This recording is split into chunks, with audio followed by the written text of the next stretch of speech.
Hi, everyone. It's Mike Fazio from Career Team again, and thanks for joining me for another episode of my 2-minute drill. You know, I am the opening session speaker at this year's Youth Development Symposium in Chicago, Illinois. It's just a few weeks away, and I'm really looking forward to spending some time with you in chilly Chicago.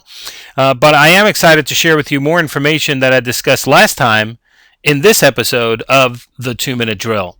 You know, last time we were together, we discussed branding. Branding 101. What does branding really mean in simplistic terms? So simply put, branding is what people think of your organization versus what do you want people to think of your organization? So last time we talked about how when you mention your organization name, do people say, oh yeah, that's that great resource down the block from me who sends qualified, motivated, exciting people to my office for jobs? Or do they think, isn't that those guys down the block that handle all those problem people?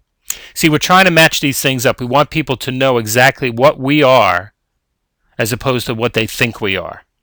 So if we accomplish that, and that's a big accomplishment to have, we have to move on to the next part about branding, and that's what people think of you. You personally, what do people think of you today?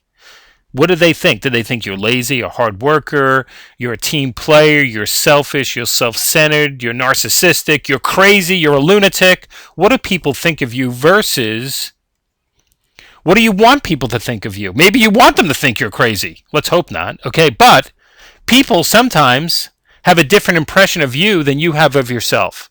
That's not healthy, especially in the work environment. You want people to be on the same page with who you are and who you believe you are. Let me give you an example, okay? If you look at this picture right here, you see a workstation that's really busy looking. But is that person busy? Is that person working hard? Does that person have a lot to do? Or is that person lazy and can't get anything done? See, the impression that people have really matters. The person who sits at that desk probably thinks they're overworked. The person who works near that person might say they're lazy, they never get anything done. That would not be good personal branding. You want things to match up, what people think of you versus what you think of yourself. Those things match up, you've got a successful person. So between now and Chicago, here's what I want you to think about. Think about what is your personal brand.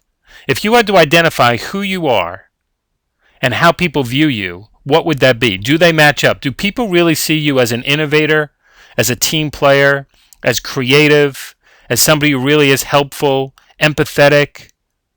Or do they think the opposite? And if they're thinking the opposite, there's a really big disconnect there. Think about that between now and the next time we do our 2-minute drill, and then we'll discuss a lot more in Chicago. For now, I wish you a good day. Thanks for your time, and I will definitely talk to you soon.